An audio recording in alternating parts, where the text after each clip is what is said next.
A black pilot is rejected in the VIP lounge. Minutes later, the entire airline shuts down. Don't forget to comment from which country you are watching us. That day, Captain Elijah Jordan walked with a firm step through the airport terminal, impeccably dressed in his navy blue uniform and a calm look that conveyed authority. He had just landed a transatlantic flight and was heading to the VIP lounge to rest before his next connection when, as he approached the entrance, a gray-haired man in a jacket that read Crew Management intercepted him. Without hesitation, "Can I help you?" he asked in a dry tone, though he didn't stop looking at the color of Elijah's skin. Elijah replied calmly, "I'm going to the VIP lounge. I'm Captain Jordan. I just landed Flight 726.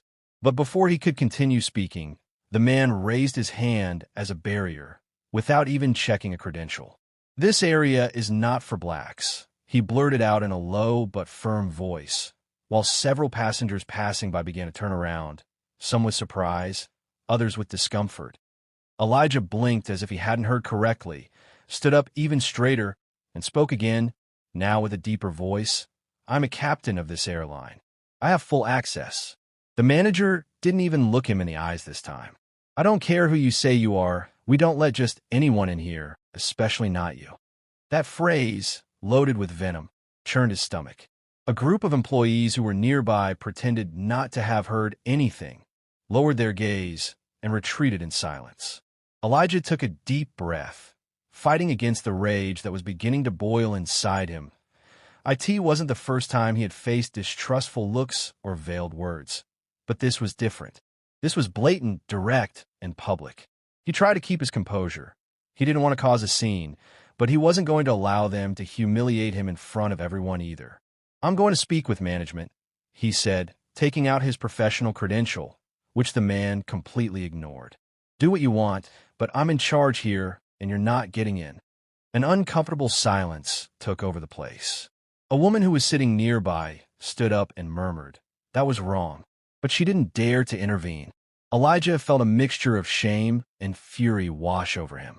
It was as if suddenly they had stripped him of his entire career, his experience, his years of service, as if for that man he was nothing more than an intruder who had dared to break an unwritten rule, being black and having authority. Meanwhile, on social media, a passenger had recorded the exact moment when the manager blocked his way. He uploaded the video with the description, "This is how they treat black pilots in this airline." In a matter of minutes, the comments began to multiply. "What kind of company is this? This can't stand. It's 2025 and these things are still happening." One could read among hundreds of reactions full of indignation. But inside the airport, Elijah still didn't know what was happening outside. For him, the only thing that existed was the icy stare of that white man who remained standing in front of him, as if he were the guardian of a door he didn't intend to open. "Captain Jordan, is everything all right?" asked the young flight attendant who was passing by and recognized him. Elijah was about to respond when the manager intervened again with a cynical smile. "Don't worry, we're clarifying something. This gentleman seems confused about his place." The words cut deeper than any scream. He felt as if each letter of that phrase wanted to tear away his dignity. "My place is in the cockpit, carrying lives with responsibility, and yours." He finally responded with a calm that hid an ocean of rage. Outside, the video began to be shared by important accounts. A local journalist retweeted it with the phrase, "This is more common than we think. It's time to make it visible." Meanwhile, the VIP lounge continued to function as if nothing had happened. Some clients laughed with their glasses of wine in hand, unaware that a few feet away a storm was about to break. Elijah, firm in his place, no longer intended to leave, not out of pride, but because he understood that if he left without a fight, the next one to go through this would be another pilot, another young man, another professional with the same skin color. What hurt him the most was not the rejection itself, but the indifference of his colleagues. Several knew him, had flown with him, knew his capabilities, and yet none approached. No one said anything. Everyone knew how the game worked. Don't get involved, don't ask, don't risk it. Elijah realized that he wasn't just fighting against one man, but against an entire system that validated that type of abuse in silence. And that, for him, was more dangerous than any storm in the sky. The manager approached him even closer, lowering his voice as if it were a secret. "I'm going to tell you one last time. Leave before I'm forced to report you for insubordination." Elijah looked at him fixedly, now without fear, without rage, only with a conviction that was born from his soul. He wouldn't move. Not this time. Not after everything he had endured. In that instant, his phone vibrated. It was a direct message from the CEO of the airline. What it said would leave him speechless, and the manager too. Elijah opened the message with tense fingers. It was short, direct, and had an urgent tone. "Captain Jordan, we have been notified about a serious situation. Please do not move. We are intervening." For a moment, he didn't know whether to feel relieved or more nervous. He looked up just as the manager, annoyed by his insistence, took out his security radio. "I have a subject causing disturbances in front of the VIP lounge. I request security personnel to remove him immediately." The words echoed through the nearby hallway speakers, and several passengers began to stare attentively. Elijah felt a knot in his stomach. They were treating him like a criminal, as if his presence there were a threat. The young flight attendant tried to speak, but the manager shot her a look that paralyzed her. "Don't get involved in this, Amanda. It's not your problem," he said in an authoritarian tone. A few minutes later, 2 security guards appeared, walking with a firm step. One of them already had his hand near his belt, as if expecting resistance. "Is that him?" he asked, looking at the manager. "Yes, he claims to be a pilot, but he refuses to leave. He has been disrespectful." Elijah raised his hands calmly. "I haven't raised my voice. I haven't crossed any lines. I'm just waiting for access to the space that corresponds to me as a captain." One of the guards looked at him with some doubt. He seemed uncomfortable, but the other, younger one, showed no sign of hesitation. "Sir, we ask you to accompany us. You can make your complaint through the corresponding channels, but for now, you must leave." Elijah took a step back.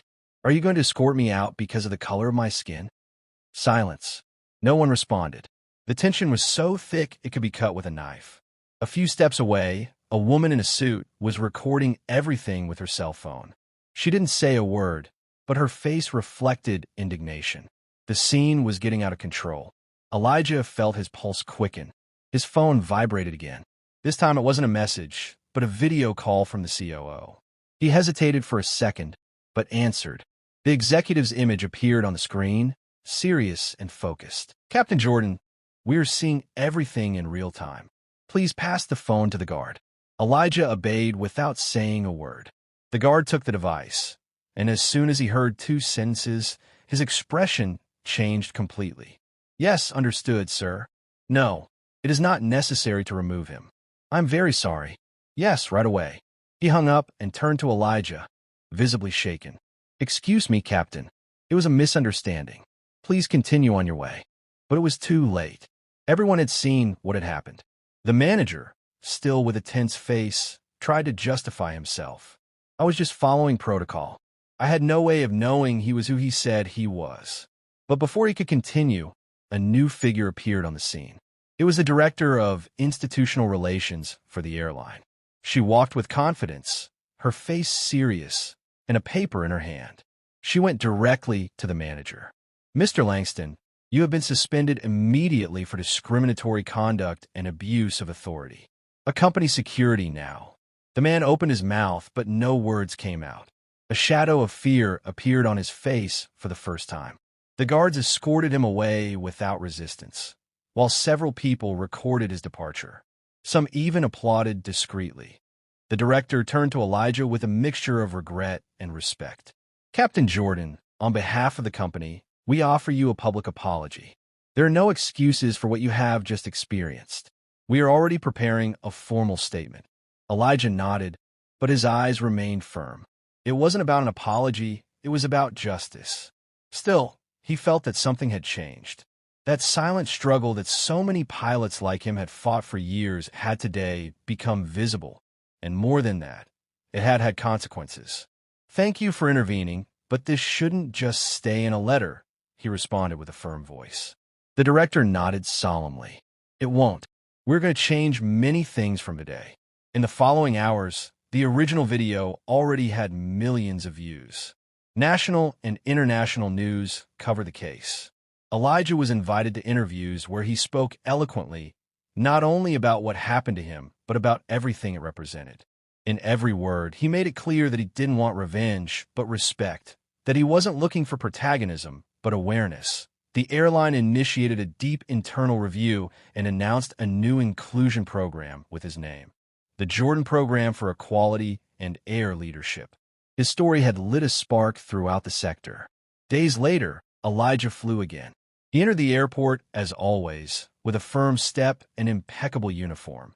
But this time something was different. The employees greeted him with genuine respect. Some passengers approached to thank him. A little girl with brown skin asked him for a photo and said, "I want to be a pilot like you." Elijah smiled with eyes full of emotion. He had not only defended his dignity, he had opened a door for others. And as he took off that day toward a new city, he understood that sometimes turbulence is inevitable, but also necessary, because only by shaking the foundations can something better be built. And in the highest part of the sky, among the clouds, Elijah finally felt free, not because of the position he held, but because of the respect that now accompanied him, and because he knew that he would never again remain silent in the face of injustice.